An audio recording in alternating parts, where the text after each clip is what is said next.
Hey, what's going on, everyone? This is Dalton, Adultin95, with another Transformers video. Today we're taking a look at the 40th anniversary Toon colored blaster. So, right off the bat, not bad. Did get a little tiny bit squished right here in the box from Hasbro Pulse. But you can see Autobot blaster and Steeljaw, the 40th anniversary logo, 1984 to 2024. There he is there. All the steps for the conversion. Got him and Steeljaw there, and of course the G1, battle scene that we're used to. We got the stats and bio for Blaster and Steeljaw, and on the other side, same thing, and same thing down here. So, yeah, let's go ahead and get them opened and check them out. And here we have Blaster out of his packaging, of course, in boombox mode, and he looks really good. Now, I don't have any other versions of the G1 mold, this G1 mold, but I know a lot of people were thrown off with the last reissue because of the weird beige color, and this obviously fixed that because it's going for more of that cartoon deco, so you get this kind of lighter gray, and then, of course, instead of black, they replaced it with a darker shade of gray, so you've got that. I'm pretty sure this is probably the shade they're going to go with the upcoming 5-pack with Trailbreaker. It might be a little bit darker than this, but I'm pretty sure this is the shade that they're going for because in the cartoon they didn't use a lot of actual black just because it looked too dark, so they do a little bit darker gray than this, and of course the shade. So there's that. Much more vibrant red. Got some of that down here. Got some outlining here on, I guess these would be switches or maybe little LEDs, or not even LEDs, little lights that would light up for something. Got some detailing here. You do get some flash molding here, which isn't too bad or obtrusive, but it is a little annoying. As far as detail goes, you do have the power or the tuning knob here. You got the on and off switch. It does not function. But of course, you got the play button, the off button, which I believe on an actual boombox, this would be, forward, or one of them would be fast forward, one of them would be rewind, and then you'd push them both down to completely stop. And then, of course, eject.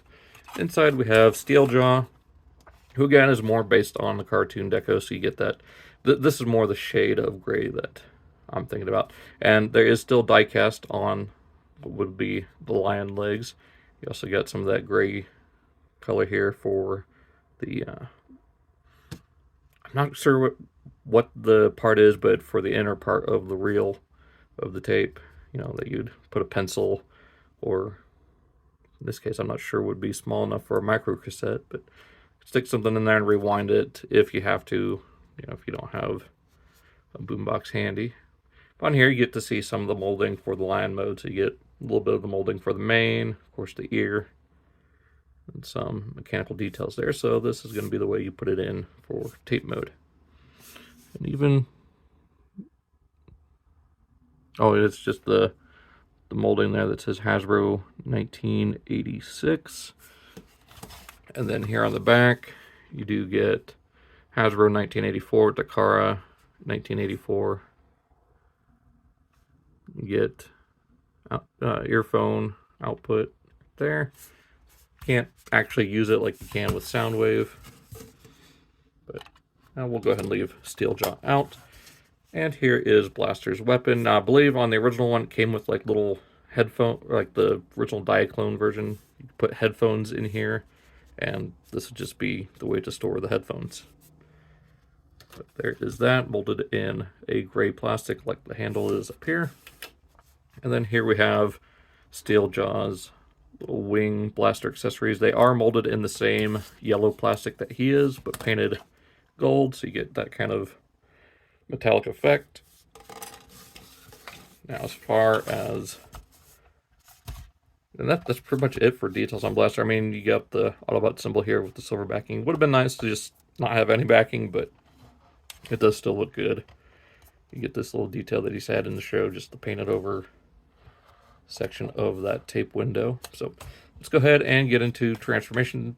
Though I do want to point out there is kind of weapon storage. You just plug the blaster here into one of those screw holes. And thanks to my friend Joe, he pointed out you can actually do the same with Steeljaw's weapons just by plugging them in right there. And this will be more handy for robot mode if you have Steeljaw in the tape deck. So now you can store everything all together with Blaster. So you don't have to worry about finding a place to put those. You can just plug them into those screw holes and you're good to go. So you can carry that around. Now, I don't have the cartoon color Soundwave yet, but here he is compared to the one that came out in, I want to say 2019 for the 35th anniversary. And yeah, I know I didn't get the stickers quite lined up. And some of them are actually really starting to peel pretty bad. Like Hasbro's stickers these days are not good. That's why I still haven't applied the ones to Galvatron or Cyclonus. So, but yeah, still glad to have this one. Really looking forward to the toy Deco, or the Toon Deco. This is the toy Deco. Anyways, moving on. Let's go ahead and remove these accessories for the time being. And transformation is super simple, so just go ahead and slide this handle back. That will allow you to bring that up. Bring these out, down. That will allow you to fold in these handle bits. Then bring the camera up here. Bring these sections down. Collapse this in. Then collapse the legs down. Flip out the toe. Go ahead and bring the camera up so you can see what's going on here. Bring out the arms. Rotate out. Collapse each in. Extend. Slide out the fist and then rotate at 90 degrees to where the 5mm hole is facing out. And then bring up the head and rotate. So, very simple and decent looking version of Blaster. Now, of course, they still got the toy head because I don't know why they don't want to at least change it or, you know, mold a new head for the animation style. I guess they just want to keep true to the toy design physically. Although I'm sure someone could be making one or already has made a more toy accurate head or show accurate head.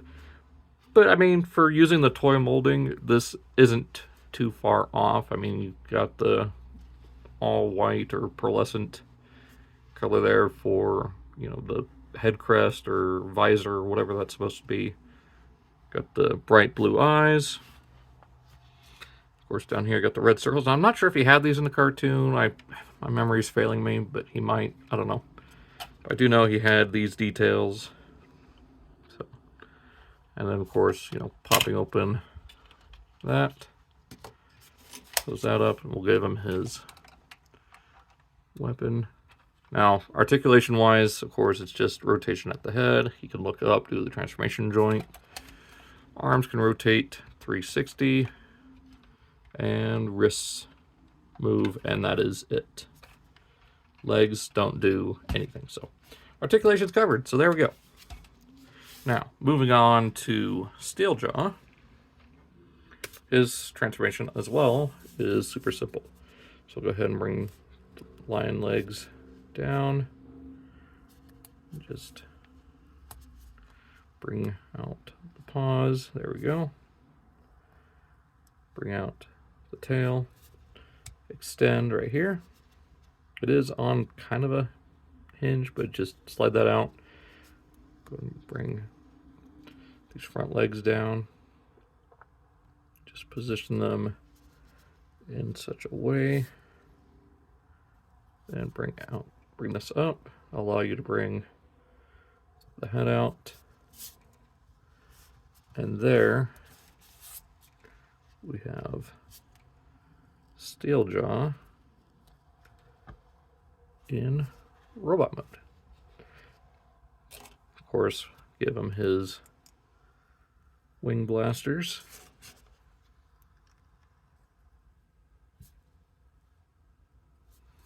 And there we go. So, very accurate to the cartoon. He's even got painted yellow eyes there. See the molding there for the face. You got the nose and just the lines there going into the mane. Don't get that on this side, but does look good there. And like I said, the legs here are die cast, at least, you know, these gray sections here. And I believe that rivet there is die cast on both sides, or both ends here. So yeah, there is Steeljaw, of course, Blaster.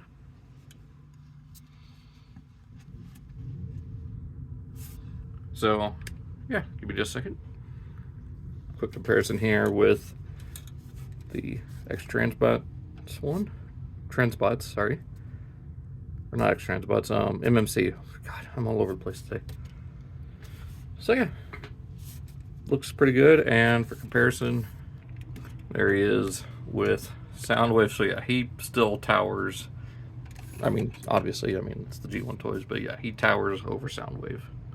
So let's go ahead and get him and Steeljaw back into their alt modes real fast. Fold that in, fold that up, bring the head down, just collapse that in, then just collapse the legs up into there. And there is Steeljaw back in cassette mode. We'll just go ahead and pop him into Blaster's chest there. Remove, you know, Blaster's blaster. Rotate the fists. Slide those up. Take the head. Rotate it down. Why am I doing it at this angle when I can just bring it up like this? Bring these out. Rotate in. Extend out those sections there. Bring down the legs, flip those up, bring out the handle pieces, of course bring this up, and then collapse that, bring that up, collapse it in the rest of the way, up, in, up, collapse, and just take this and lock that together. So there we have Blaster back in boombox mode. Go ahead and put these accessories back here. Again, thanks to my friend Joe for pointing this out, that you can do this. I mean, they are screw holes and they're 5mm or 4mm, whatever. They accommodate the pegs. So there we go. There is Blaster, and I did forget to mention the instructions are not quite the same, but they are within the same vein-ish as the original instructions. So it shows, you know, everything for both modes. So there you go. So hope you guys enjoyed this. I am digging these. I still need to pick up the Seekers and the Insecticons. I am way behind on these G1 retro issues. I just have him and Hot Rod so far, and then I've got Blaster or Soundwave on pre-order. They got some more up for pre-order a few weeks ago, and I managed to get one in like 20 minutes before it sold out. So looking forward to getting that. It comes out in February, the last I checked. So yeah, hope you guys enjoyed. Be on the lookout for the Soundwave video, and I will catch you guys in the next video. So see you then. Oh, be sure to check out the links below and all my other playlists. So see you next time.